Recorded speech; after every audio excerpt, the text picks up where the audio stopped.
as you're all continuing to log in for the event, I just want to say hello and welcome. And thank you all for joining us tonight in this different format for Alumni Weekend. I know we have a number of alumni joining us tonight, and I want to give special recognition to those of you that would have been celebrating your milestone reunions with us this year or last year, 30th, 35th, 40th, 45th, and 50th. And we're so sad we can't be together on campus, and look forward to being able to do that again. And when I was reviewing the list of registered guests, I saw a number of faculty and staff and even a few students. And I know that there are many adoring fans just excited to hear what Doc has to share with us all tonight. So we'll just jump right in. So we were really excited in December of 2019 to learn about this concept of having a virtual book club. This was something new and cutting edge that colleges were doing, and we had heard about this idea, and you know, it was 2019, so it was something that we thought we could keep thinking about for a while. And then about 3 months later, when we all started working from home and had to rethink the way that we engage with our alumni and our families and friends, we realized that a virtual book club was actually an incredible idea. So we launched our first book in March, which is The Midnight Library. If you haven't read it already, I highly recommend it. One wonderful thing about the pandemic for me and many others that I've talked to is that it's helped us to find time to revisit our joy of reading for ourselves, right? Reading for pleasure. And this book definitely fit the bill for that. So I will share at the end of tonight's event how you can join the book club if you haven't already. We just finished the voting for our second book, which we will be launching into in May, June, and July. There will be 5 books a year within the Hope Book Club community, and there's almost 500 members already, and it's been a really fun and engaging way to connect with each other virtually. And that will be the format of the book club, even when the pandemic is behind us. So, and even if you haven't read the book, as promised, tonight's discussion will be engaging, and I know that you're going to enjoy it. So let me introduce the person that you all really want to hear from, Dr. Stephen Hemingway, fondly known as Doc Hemenway to many of you. He has taught English here at Hope College since 1972 and also has directed the college's Vienna Summer School since 1976. So there's no doubt that he has one of the biggest fan clubs of any faculty member at the college. He's taught over 2,600 students with the same joy and energy and passion every year. And I know this because one of my first year students that I advise this semester is taking his English 113 class, fully remote because he's elected to learn from home this semester. And he logs in 10 minutes early for class every time just to chat and enjoy hearing stories from Doc, which is something I'm sure that many of you listening in can relate to.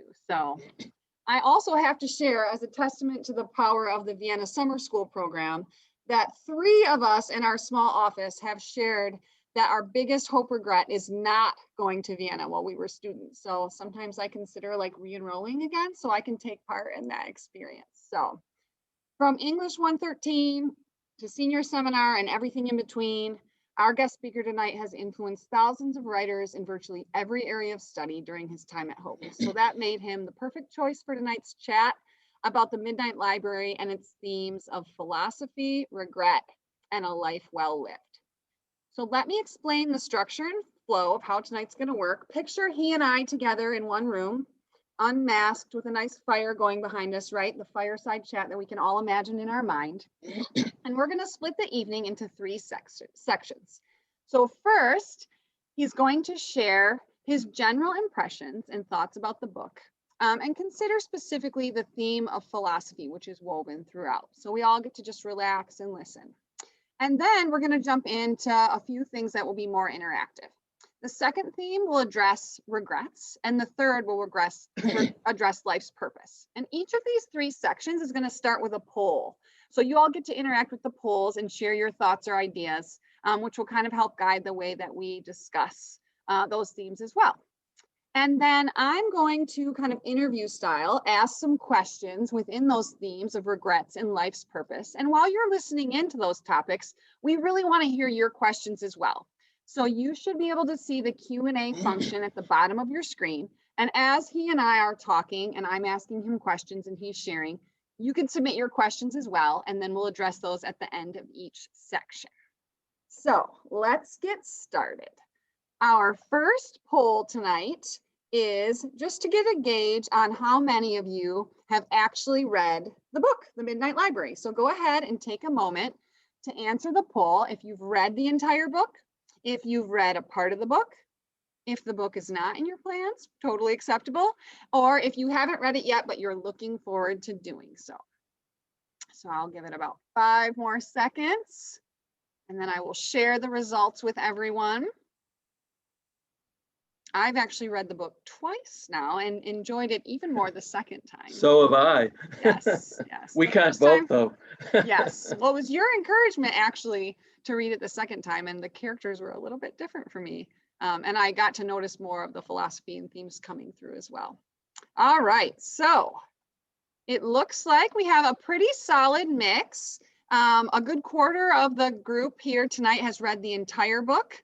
About another 10% has read part of it, and only 14% of people logged in tonight have not read any of the book yet, which is exciting. So thank you for sharing those with us. You can stay tuned for our next poll coming up. But what we're going to do right now is go ahead and hear the general impressions and thoughts on the bigger themes from our guest star tonight, Dr. Stephen Hemingway. Thanks very much, Beth, for the nice introduction. And by the way, you're still eligible for Vienna Summer School. I have actually had, over my 44 years doing it, I think 12, 13 people over 60. I know you're not even close to that, who have gone on the program, including a couple of retired faculty who decided it was time to do something like that. So everyone is welcome, including other alums who are out there. Beth asked me to talk, first of all, maybe for about 10 minutes and say a little bit about myself. Many of you know me, but a lot of you don't, and just a little bit about, so I'm dividing this into 3 parts, this early segment. The first one I'm calling 50, the second one I'm calling book clubs, and the third one I'm calling philosophy. And I counted yesterday when Beth sent me a list of who was going to be here, at least 50 names of people that I knew, and I probably didn't get everybody because it's hard to remember all of these students after this amount of time. Particular congratulations to the class of 1971, because this is your 50th anniversary and not exactly what you expected. You graduated in May that year. I do know some of you, but I didn't know you when you were students. I arrived a couple of months later in 72. Well, I guess it was a year later, okay, in 72 to get started. And I also recognize names of a lot of people who are golden age alums who've been out of hope for well over 50 years. The number 50 is also, I hope, meaningful to me, because if I survive until August 2021, it'll be the start of my 50th year teaching at Hope College. So I'm keeping my fingers crossed for that.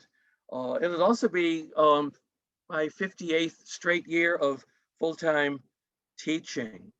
One of the alums whom I keep in touch with sent me an email last week and said, "Why did you stay at Hope College?"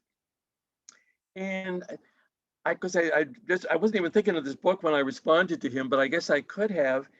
And I said, well, I've just really enjoyed it. And since one of our topics tonight, whether you read the book or not, is regrets and whether there are things we regret about our lives, I can say so far, I have not regretted being at Hope at all. And maybe it's just that I'm boring and have just stayed in the same place, but I have really great memories, and I hope to get some more. Now, I want to talk a little bit about book clubs that Beth has started with this program, and when she's spoken with me, she's been very excited about it.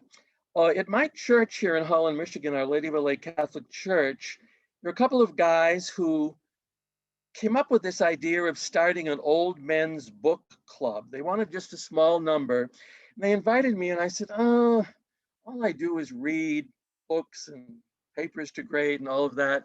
I'm just not sure I would have the time. And they said, well, try it. So I did. That was 17 years ago. We have met the third Wednesday of every month. We're now in our 17th year. It has been one of the greatest decisions I made. I'm reading so many books I would never have picked up on my own. We're 8 guys between ages 70 and 90. I'm the only one who's still working. The others are retired. Now, occasionally somebody would miss a meeting because with retirement, people would go to Florida or Arizona for the January, February, or March, but usually just a few of them. And then I would always miss the May and June meetings because I was in Vienna, but I always sent questions. I still brought the books with me. One interesting thing that we've not been able to do, we do a dinner, a complete dinner for every book. And we focus on the foods and beverages mentioned in the book. So if it's something set in France, we're going to have a real French champagne. If it's something set in Oregon, we'll have a Willamette Valley wine. Occasionally, there's no food mentioned. I did a book called The Believing Brain once. This had a political, psychological, religious. Not one food was mentioned.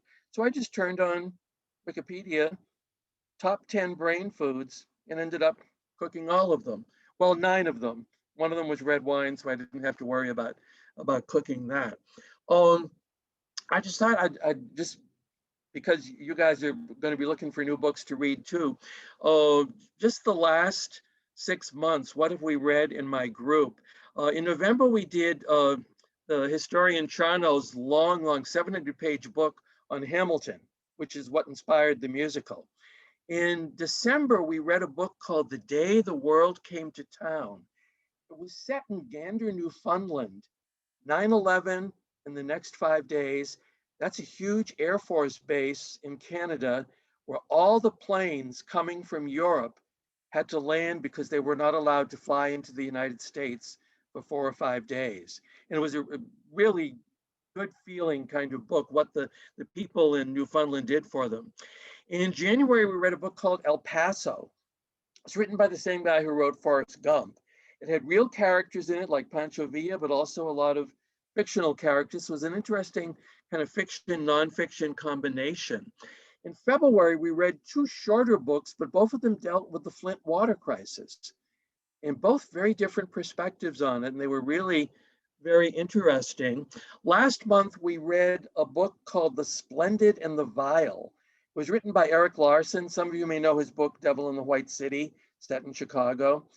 And it's about Churchill in the first year of World War II. And it was excellent. I'm the April book person next Wednesday, so I'll be hosting this. And we're doing this, of course, all online. The book I selected was called The Last Great Road Bum. It was written by a Central American, now American writer who had been given papers that belonged to a young man who had died fighting for freedom fighters in Honduras, or British Honduras, I forget which one, in the, about 25 years ago. Actually, it turns out he was born the same year that I was and grew up in Urbana, Illinois, next to Roger Ebert, the film critic. And I did my graduate work at University of Illinois, but he did all these crazy things. He dropped out of colleges. The reason I was interested in him, and I want to talk about this in another minute, some of the new things I've done at Hope College have been courses on the beatniks and on Ernest Hemingway. This guy wanted to be a beatnik. That was the last great road bum. He was hitchhiking around like Jack Kerouac. He also wanted to write novels like Ernest Hemingway, and he left all these papers behind. They really would have been bad novels. It was good somebody else wrote his book for him. So that kind of combination of Hemingway and Kerouac has made me interested in that book. Anyway, so enough of that. Then the third thing I wanted to, well, actually a little bit more just about talk about my Hope College experience here. I've been in person in class 5 days a week since August because I still prefer teaching that way. For some of you who had me in classes from back in the early 70s and up through the mid 21st century here, I'm still teaching Crime and Punishment, my English 113 class. I've used over 100 different books in that. You can relate anything to Crime and Punishment, so I can do that. I'm still teaching World Lit 1, Homer to Shakespeare, the ancient World Lit. The day I started reading Midnight Library was the night before. That next day I was teaching Dante's Inferno. Okay, think about it. Dante, age 35. Nora Seed, age 35. Dante going to another world, the underworld, Inferno. Nora Seed going to other worlds through parallel universes. Each one of them has a guide. Dante has the older writer Virgil. Nora Seed has Mrs. Elm. I mean, get it with seeds and elms, all the green tree imagery here. And she becomes her guide. I was inspired to look up the name Nora, and it means light. And one of the things I was noticing the second time I read the book was all the images of light, illumination, fire, sometimes negatively, often connected with whatever Nora is doing. Her name, the Nora name also can mean awesome one, and it's actually used as a reference to God in the Old Testament. So that was some stuff that I didn't know. But one of the reasons why I've kept teaching, because people keep asking me, when are you going to retire? And I still love doing this sort of thing. And I learn from my students just about every single day. They're very inspiring. I'm one of these people who still has a kind of childlike wonder. My goal in every class still, this was a more recent goal, I think maybe from about 10 years ago. I try to surprise myself in every class, like all of a sudden just say something I wasn't even planning to say, because when you've been around long enough, you've got stories. And that's been kind of fun. Also, I love being quirky. And I'll just tell you one thing, and then I'll move to the philosophy part here. The first couple of days in World Lit 1 this semester, I decided, I wore ties that were related to what we were reading. We were doing Aesop, Homer, whatever. And I decided I want to do this every single day. I've got about 250 ties, not as many as Alex Trebek. He had 300. And I have managed to do this. And so it becomes a game each day. Sometimes these things I get groans like, oh, why are you doing this? Most of the time they really work. So I wanted to do a little, and I always say, okay, whoever can guess what the meaning of this tie is, A for the day. So I don't know how we can do this, Beth. Maybe somebody can write in the chat room, or you could at least answer. I am wearing a tie tonight, which is connected with this book. What do you see? You have some polar bears there? Polar bears. What's the connection? You remember? I mean, one of them almost murdered Nora. One of them almost murdered her. And that is the first time in the book when she says, I want to live. So to me, that's a real turning point there. So anyway, that will kind of get us into the philosophy stuff here. Beth told me her favorite philosopher was Aristotle, and there was a quote that she had used, and one of the ones that had a question mark around it because Dora had a question about this too. She thinks of Aristotle as she considers her own choices. She finds herself depressed by his idea that excellence was never an accident. Excellent outcomes were always the result of wise choices of many alternatives. And that's an interesting philosophical idea. I often think excellence can come about just from luck as well, or just chances in things that you do.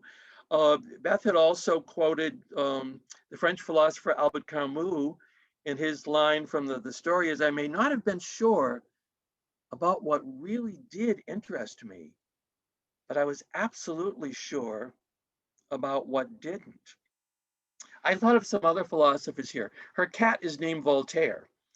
Voltaire makes fun of the optimism of his age through his character, Dr. Pangloss, who thinks this is the best of all possible worlds. One thing Nora does not think is that this is the best of all possible worlds. So maybe her cat dying has some extra significance. I like the quote from the book from Jean-Paul Sartre: life begins on the other side of despair. So here's an existentialist with some negative thoughts, but he's got something positive to say. Another quote is from Schopenhauer in the book: compassion is the basis of morality. And I like that one. We'll come back to that one. The writer that both Beth and I, in talking about the book, felt most strongly about was Henry David Thoreau. In fact, this pedantic professor went through, and I found, I can give you the page numbers if you want them, for the 11 times where Thoreau is mentioned in the story. But just a couple of quotations of his that I really liked. Disobedience is the true foundation of liberty. Now he's talking about that from his piece on civil disobedience. Good things are wild and free. These are things Nora has to learn. I liked this one. I think partly we're going to get into this later, I think, with the coronavirus. Solitude is the best companion. I've got some things to say about that. And then finally, it's not what you look at that matters. It's what you see. So he's really great here, but I'm not going to close with him. I think an even more important philosopher in the story is Mrs. Elm. And she says, a couple of times it's repeated, you don't have to understand life. You just have to live it. And then she has two words that she also uses a couple of times: be kind. So with that, I'm going to turn it back over to Beth, who's probably going to start asking us some questions. I think I went too long.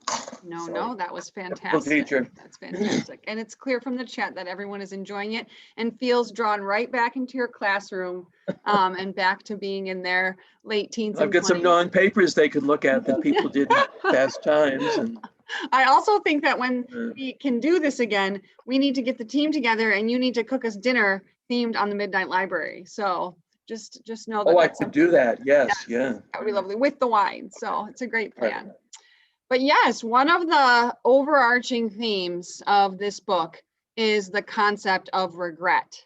And when Mrs. Elm, the librarian, as you've referenced, tells Nora, the main character, how the Midnight Library actually works, she asks her in the book, what would you have done differently if you had the chance to undo your regrets? So this is going to bring us to our second poll of the evening.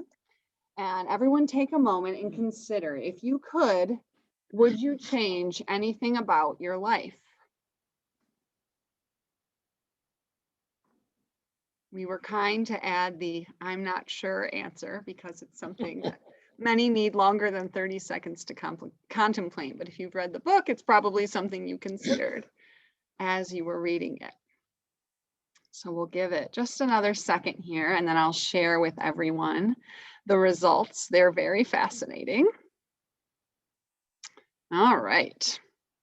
So this group here shares the following. Half of the people joining us in the group tonight would change something about their life, and 30% are confident that they wouldn't, and 17% need a little more time to consider that. So interesting to think about as we move into our questions about regret. And so my first question for you on this topic, every regret that Nora has ever had is written up in her book of regrets, which sounds like an absolute nightmare to me. And it gave me anxiety as I read through and considered that. But as she tries out the alternate versions of her life, she dismisses many of those regrets because she learned that she either had very little control over them, or because she realized that that untrod path doesn't actually lead to a better life, which was a great thing to live through in this writing. So over time, she basically learns that living in the past, full of those regrets, is no way to live in your present. So how valid of a portrayal do you view this concept of a shrinking list of regrets? You're asking me first, I right? sure Or am. the group? Yes. Okay.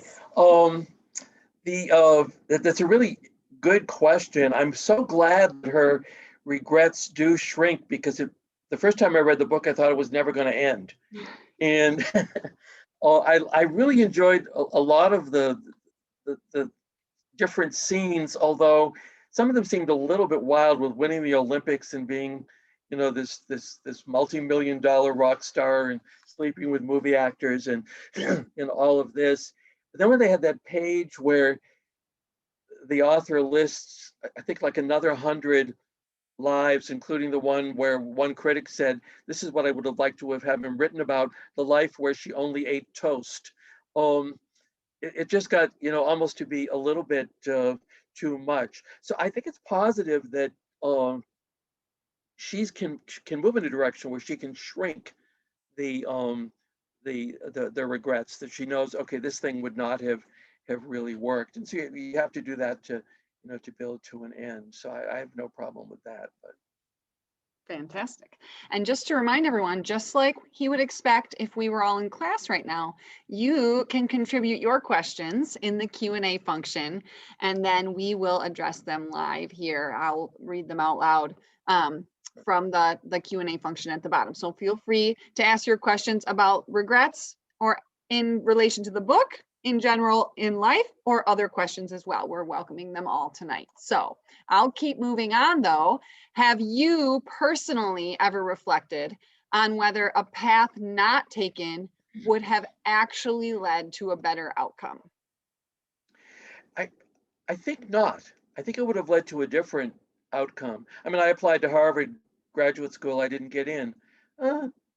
Who does?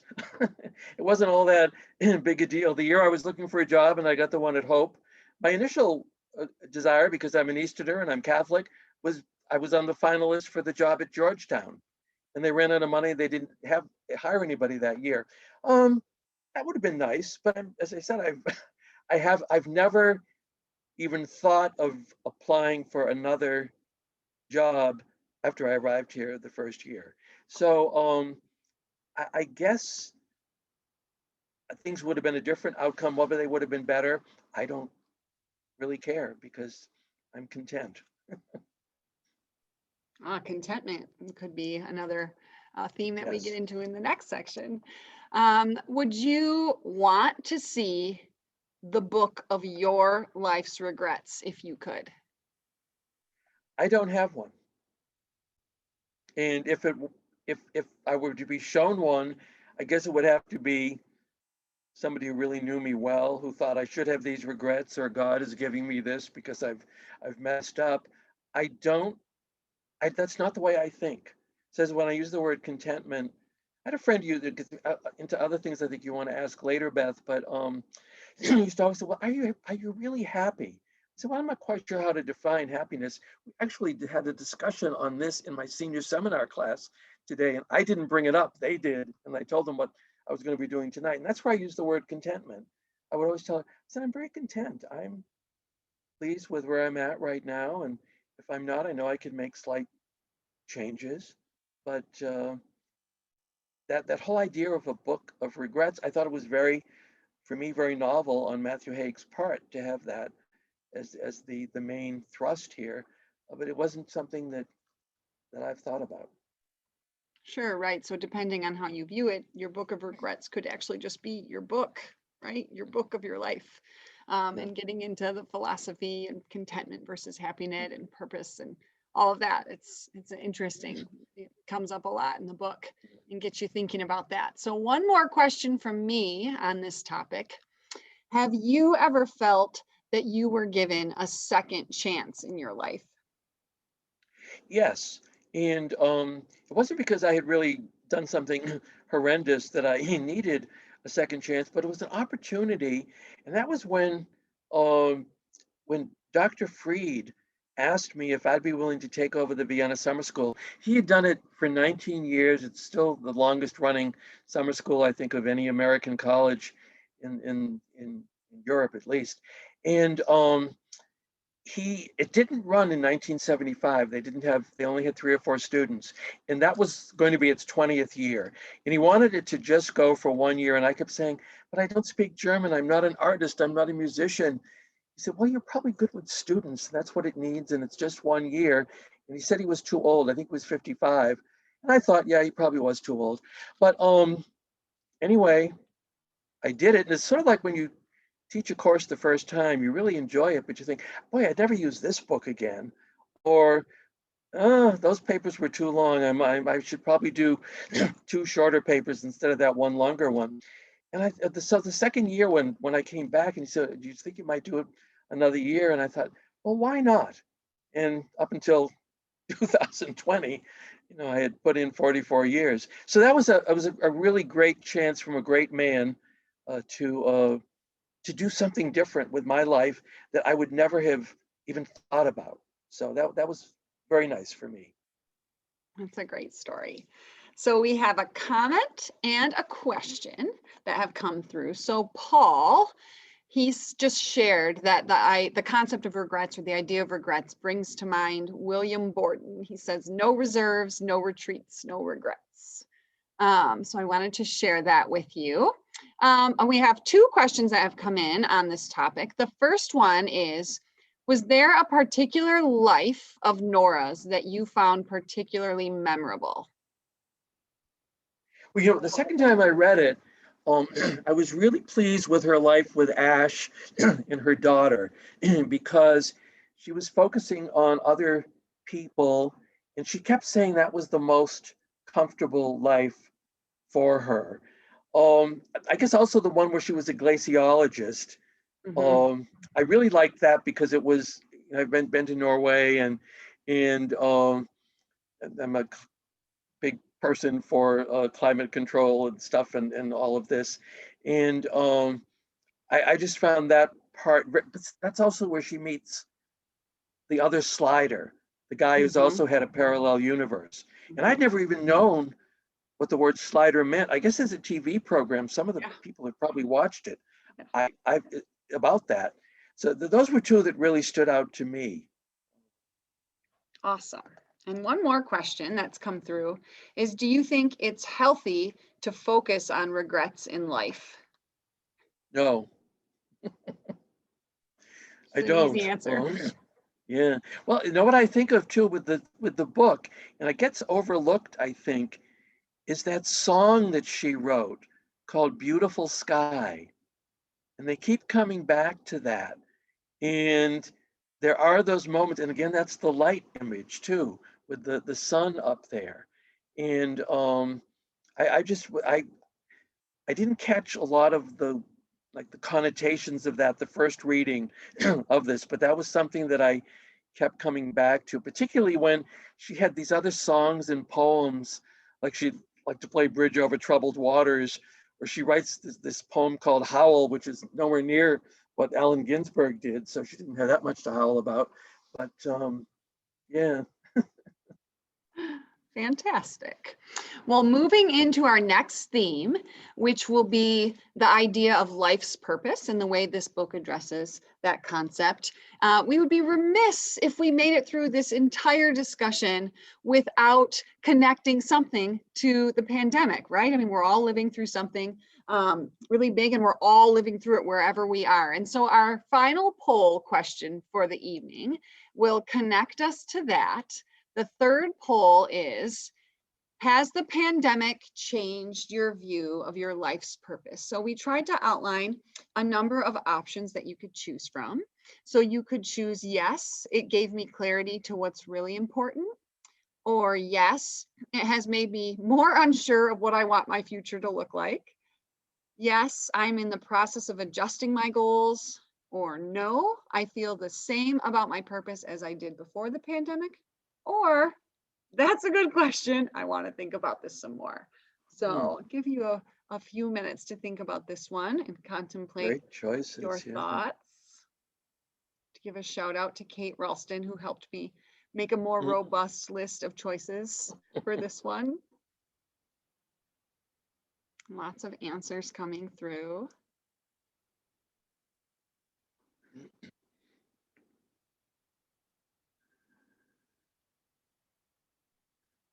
might feel like you have more than one answer. All right. So let's see the results of this poll. It was a very varied. So the majority of people, 32%, chose that it gave them clarity to what's really important. And then the next most popular was no. I feel the same way about my purpose as I did before the pandemic, with a quarter of the responders saying that. And then a solid mix between the other answers, which is fascinating. So thank you for taking part in our polls. It's also our way to know that you're still paying attention to class, right? Which works really well. So thinking about this idea of life's purpose, you know, the librarian, Mrs. Elm, who was my personal favorite character in the book, she asks Nora, oh, she's fabulous. She asks her regarding her life, is happiness the aim? And this stood out to me like very strongly, as I always sort of assumed that happiness or contentment was the goal for most people, but it made me reconsider that thought. So my first question for you is, what do you think? Like, what makes for a good life? What contributes to that? How would you define that? Share your thoughts. Okay. I'll also mention that I answered your poll question. I couldn't vote with the really important thing. And I think a lot of and I live alone, so solitude, it was easier for me as far as just living alone. And I've got 7 acres of, was forest until all the pine trees got diseased, and now it's 7 acres, but whatever. So I didn't have it as hard, I think, as many people. I counted, I have only been outside of Holland 4 times since last March, 5 times, I think. And 2 of those were to Grand Rapids to get the vaccines. So, you know, that kind of thing. And I'm somebody who loves to travel. I think you wanted to ask about traveling later too. That has really kind of, you know, affected me but I can survive, you know, without that. Okay, am I not answering your question about what makes for the good life? Is that? You know, a good sidebar is always enjoyable for everyone. You're good, Okay. but yes, I was Right. curious what your thoughts were on what makes for a good life. Is it happiness? Is it doing something good? Is it making connections? And you're correct. I'm also curious how you feel that traveling and seeing and experiencing the world contributes to a good life as well. Well, I would go back to that word contentment that I used before. Another word that a lot of people don't like. For me, compromise is really important. The kind of thing that our Senate and House don't do these days. Everyone's in one camp or another. I think it's really important to listen to what other people have to say and be willing to make changes. I was also feeling guilty when I was reading this book because in my senior seminar, I was teaching Gandhi, you know, and he did, you know, such great, extraordinary things with his life. And all of a sudden it dawned on me this year, Gandhi, for all the social good that he did, political good, whatever, he ended up, you know, getting assassinated in his 79th year of existence. And I'm in my 79th year of existence. And I'm hoping I don't get assassinated. But I was thinking, and this is probably silly, but you know, what have I accomplished? You know, when you compare yourself to somebody else who's really, really made a difference. But I think it's important to be an ordinary person who's trying to do some good as well. We all can't be Gandhis, but it just, I've taught Gandhi for years in my senior seminar, and it just had never really internalized it until I had, you know, read this book about what are you really doing with your life. So that's some of my thoughts there. Awesome. So when you're considering, you know, what fulfills you and people, humans, what do you think makes it worth living in the first place? People, the word you used. And that's why I like, I mean, I was surprised at, that I was actually fairly effective in the spring when everything at Hope went online. And I didn't even have a computer at home. I had to bring my laptop home, learn how to do all of these things. I was making, sort of like showing my tie there, I was making signs of things that would have words on them, so that instead of, because I still wasn't good at doing all these little Google Slides and PowerPoints, this kind of thing. If I wanted students to listen to, in my British Lit class, listen to T.S. Eliot reading Part of the Wasteland, where we're online like this, and I can see all of them. But then I've got my iPad, and I'm playing T.S. Eliot reading parts of, I'm holding it up or showing them something like this. I was so primitive, but it worked, this sort of thing. But what I did miss was the, basically you stayed in your house. The weather was really nice. I could do, Quincy Street has great bike paths. I could walk every single day. I got far more exercise, which I need to do at this age, than I ever have. And but was, very, content, with that. But I was so glad to be, because we couldn't even come into the office. I had to bring home, I had to make like a couple of trips just to bring home all the files that I have for 3 different courses. And we were forbidden to come to our office until I think I might have come in sometime in late July. And I've pretty much been here every single day since, and even on the weekends. And that's what I like. And it's great fun. I even had one of my classes is in the Hayworth, which I was kind of surprised, the old Donnelly dining room. And there's like nobody before me, nobody after me. I can use the room late. It's a huge room. It's got the best equipment. It's got 2 tables. I can arrange all my theater programs and non-papers that students have done before. So I've enjoyed teaching in the room, the building where all of the isolated people are. And so you find ways of compensating, I guess. But it was that, I don't know, just the day, even though I don't see their smiles, and I see students on campus, and if it's an African-American student or a redhead, I can probably know who it is. But if it's, just the average Hope student, I'll yeah, they can't even know if I'm smiling at them. And some of them say, hi, Doc, and I'll just respond, of course, but it's like, who the heck are you? It's just hard with the mask for that. But I also have students making me masks to match some of the works that we're teaching. So I won't pull all those out. Okay. Yes. Yes. That's the next thing.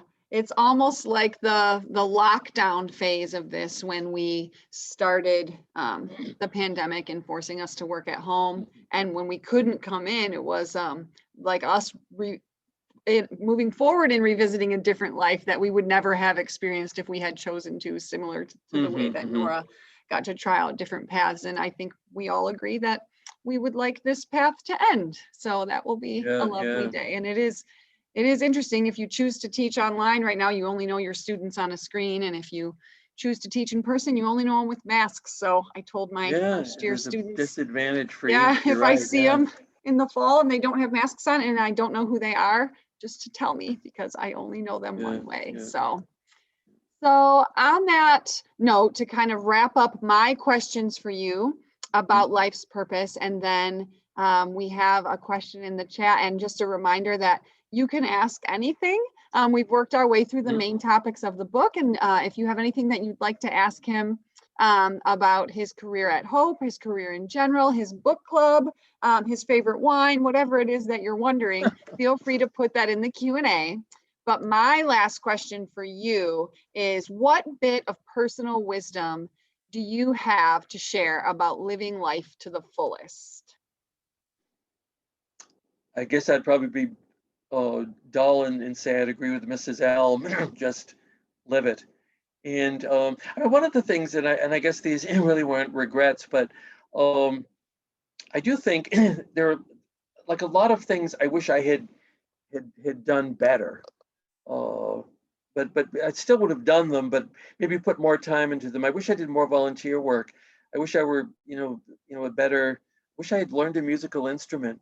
I went to school, grammar school, high school, college, never had one day of physical education in a poor school. I don't play any sport, this sort of thing.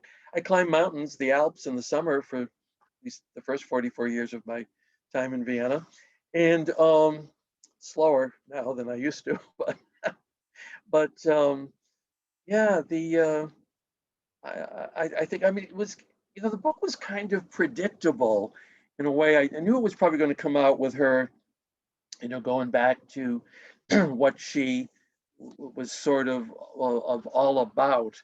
But uh,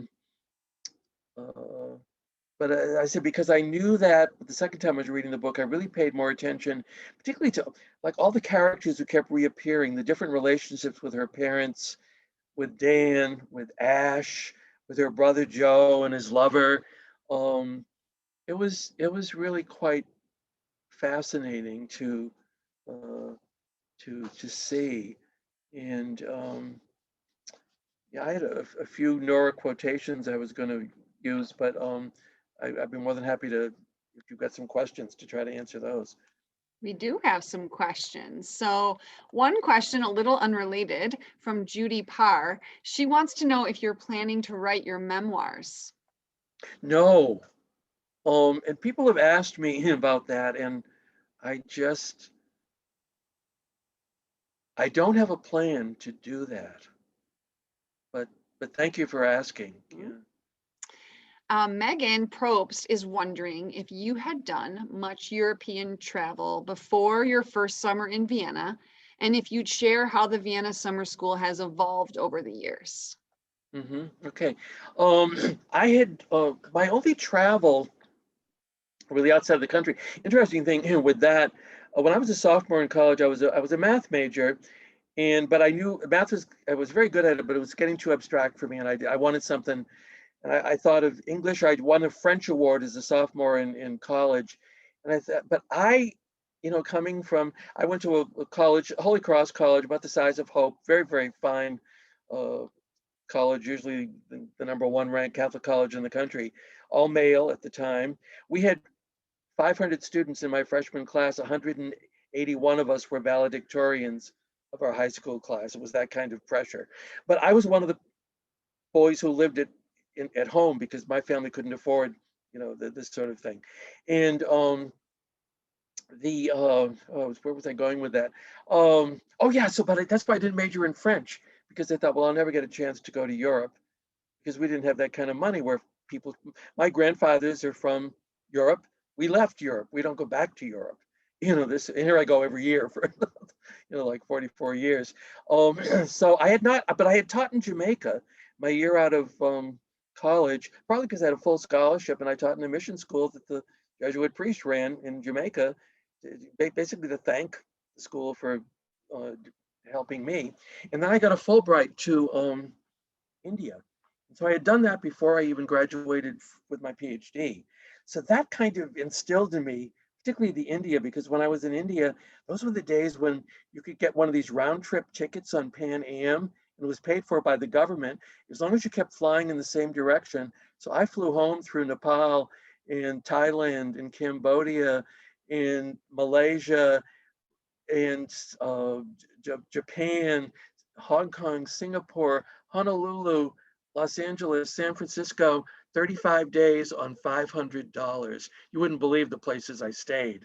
But so that was in my blood. But to answer your question about Europe, I got involved with a program in Poland in 1974. It was a GLCA program, and it was Paul Frito actually told me about it.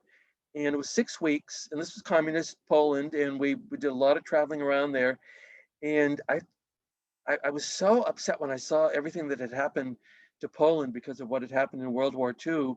I almost thought, I don't think I would ever want to go to Germany, but here I go, every year, and have great friends there.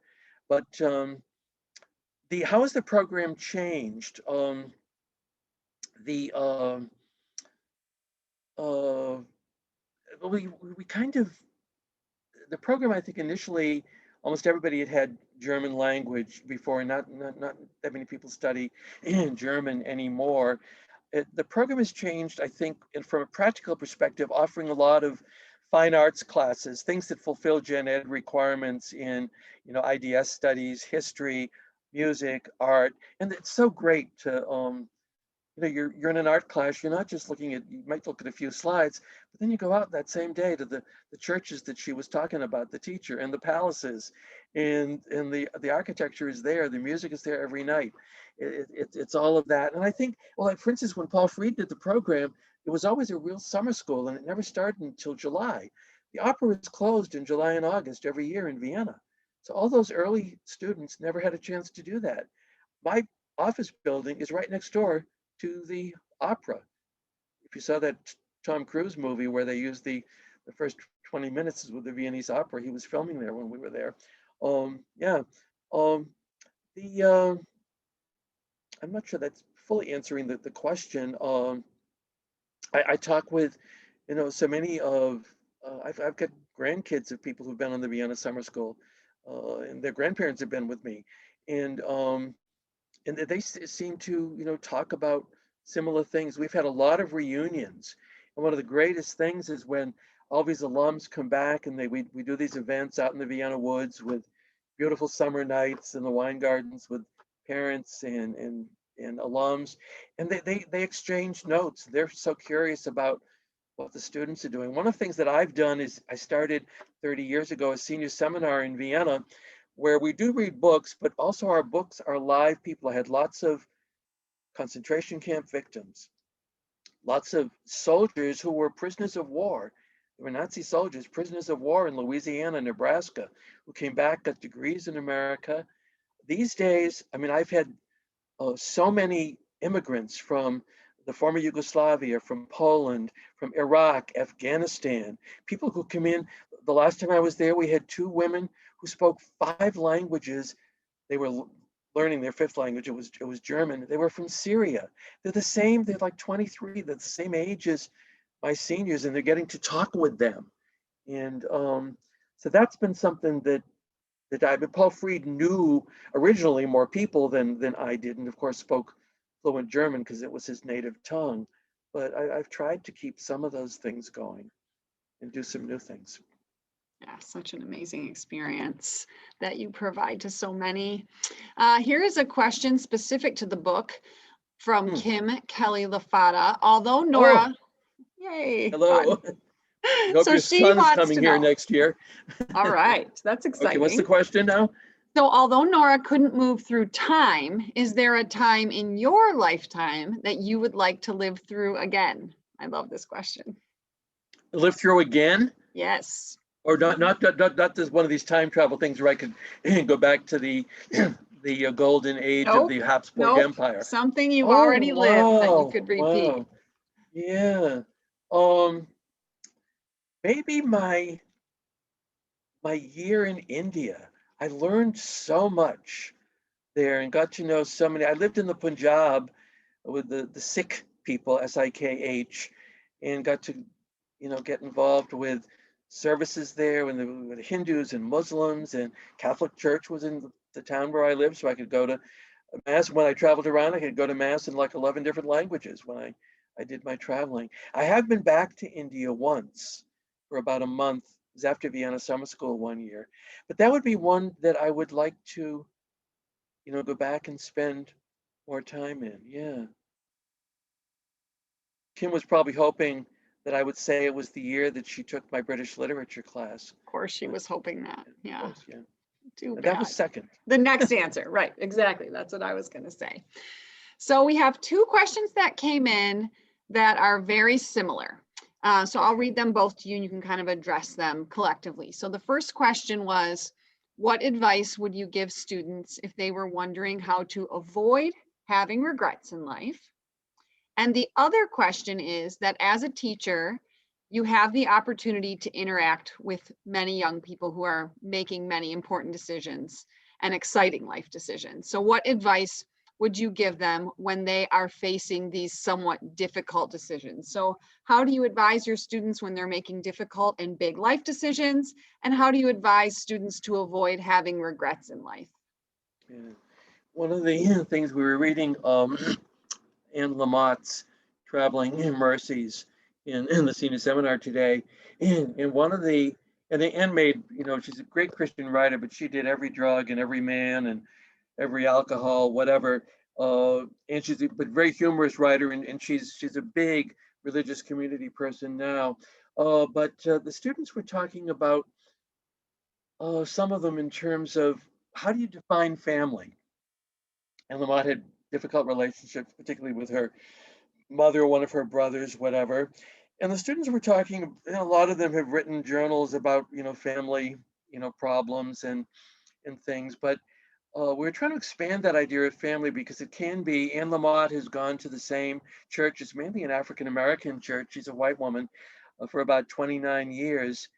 And she was raising a child she had out of wedlock. But that was her community and her family. And a lot of the students talked about they're going to miss family when they graduate this year because their family, it's the 5 women that are living together in a house. But they were talking about sometimes it's harder to forgive those people when they mess up and anger you than it is your own family members. One of them said, 3 of my roommates all have jobs for next year. I don't. Another one said, 3 of my roommates have gotten the ring by spring. I don't even have a boyfriend. So that they're worried about, some of these things. Again, it's not really answering the question about how do you avoid being the pain. One of the quotes that I loved, it's on page 179. No way of life can immunize against sadness. So expect that these things are going to happen, and just try to have enough friends, mentors that you can rely on to help you through those things. And that's what you try to do, as a teacher. And these days it's long times on online because I can't see anybody in in my office. I've started writing much longer responses to journals because the students are just like handing a journal at the end of class and I hand them back with a few comments at the bottom of them in the next class. They come in at all times now because they're all online, and I respond to everything online because we're not supposed to touch papers. And I find I'm writing a lot more. And one of the nice comments I've gotten from some students is, I don't believe that you put the time into this. And that's good because then I know it's worthwhile, because you never know, sometimes when you put a comment on a paper, do they just look at the grade? And so that there's some of those. I hope that might answer part of the question, but. Yeah, I mean, human connection, right? That's definitely been a theme within your answers through the philosophy, the regret, the life's purpose, is that human connection, not just happy human connection, but just that it exists and is present in your life. Mm-hmm. And you have it there, like you said, for the unavoidable sadness as well. So you did it. You made your way through all the questions and answered them all successfully. I hope I can still look at some of the ones that are there, that I can still look at the chat room stuff. We'll be able to help you with that afterwards, and make your way through it and see all the comments. There were some really nice comments that people made that had been in your classes that were really grateful for that. So we'll make sure to pass those along to you as well. Well, So one thing that's kind of fun too, Beth, is that very often, and I've been very flattered, I've been asked to speak at the breakfasts for some of the classes, probably because I'm like the oldest one around or something like that. But it's always been thrilling. And I'm one of these people, I still have every grade book. I can look up grades of people. I still have projects and papers that people worked on. Mm-hmm. It's always fun, to bring some of them, but of course you can't do that stuff here right now. So this was really fun for me to do. But good. I could tell you a funny story with Marty and Jim Boltman were so gracious whenever they would meet people, and because they would go around to the 30th and the 35th reunion. Mm-hmm. But one year I was invited to do 2 speeches. I didn't even get breakfast because all he was doing was talking, and it was for the 30th and the 40th. I think it was 30th and 35th, and of course I had very different things to say to both groups because I had I knew the names of people who were going to be there and stories I could tell and all that. Whereas Jim and Marty, they were embarrassed because they were saying the same thing in the second breakfast that they went to that I had already heard them do before. But we laughed about that.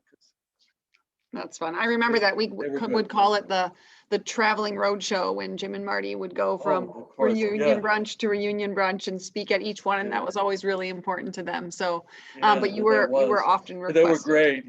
Yeah, that was wonderful. So thank you all so much, and thank you for taking part in our experiment of virtual alumni weekend. We're definitely, yes, the tie was perfect. I'm very glad that I remembered that part of the book and I passed the pop quiz as was pointed out. So I was not warned about that. So, and I do just want to share that if you're interested in taking part in any of our other events this weekend, we will be having a lunch and learn tomorrow with Dr. Fred Johnson. President Scogan will be giving an update on the college at 2 o'clock on Saturday, and we're going to cap things off with just fun team trivia at 5 o'clock on Saturday evening. It's something we started doing during the pandemic for alumni, our team, and it's just been a riot. So if you're interested, you can email alumni@hope.edu and we'll get you the Zoom links for those events. And I can also share that we'll be reading, we just learned that the next book for the book club is The Beauty in the Breaking by Michelle Harper. So that's the book that we'll be reading next in May. And if you are interested in taking part in that, you can join the book club at hope.edu/book club. And I highly recommend, it's all online. And there are, like, for example, everyone who's part of the book club right now is invited to an actual event with the author, Matt Haig, coming up later in May to hear from the author and interact with him about the Midnight Library. So it's a great way to interact with alumni and families and faculty and staff, and we'd love to see your names on there. Otherwise, thank you for joining us and have a lovely evening.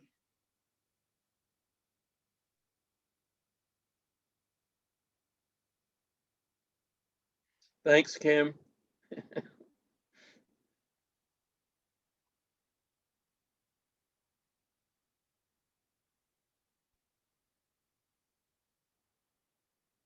Thanks, Carrie.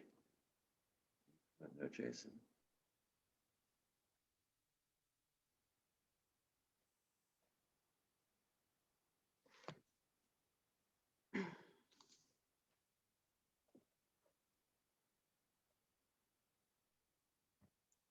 I also had a list of, and I thought I couldn't find it here, like 20, I've got 15 pages of notes, but I had one sheet which I drew up with like 20 other areas that you could raise questions about for doing this book. I mean, that's the kind of thing we need to do, like when you've got a 3-hour book club, with just 8 people. And some of these guys are really smart. 3 of them have patents to their names. But I was the one who set up the Google Meets because because you knew how to do that, which is real. They were all kind of laughing at that because so many of them have technical backgrounds, and yet they rely on me to do that. Right. So it's an important skill these days, honestly. Yes. Good. Fun. Yeah, I know. I mean, moving forward with the book club, it would be lovely to be able to have like our own events like this each time for people that are interested in interacting. And that'll be fun. Maybe someday in person again when we. I got to think about this book, if it would work for a senior seminar class. I'm not sure. It doesn't have a lot about. You try to do books that have a little bit more about with religion in them for the senior seminar, right? But it's all about life and choices, and it's and I've got my course, my senior seminar is faith and friction in literature and film, and so I get a lot of people who are doubters. It's really the religious you background. Want that though for good discussion. Exactly, exactly for that kind of thing. But well, anyway. This was wonderful. So thank you very much. And we'll make sure to get all the comments for you so that you can read what everyone had to say. And we can. Okay, that'd be super. Yeah. And we'll share that with you too. Yeah. Okay. Of course. All right. So I look forward to the the chat comments, whatever they are. Yes, Okay, yep, grand. we'll get those to you. Yeah, all right. Okay, have a good I could- night. Thank you Yep. so much. Get ready for classes tomorrow. Yep, exactly. Back- On to the next Back thing. to reality. Yeah. Yep, But, exactly. yeah. Awesome. Okay, great. Thanks a lot for all your work you do Oh, for this. thank you. That was really fun. Yeah. Bye now. Bye.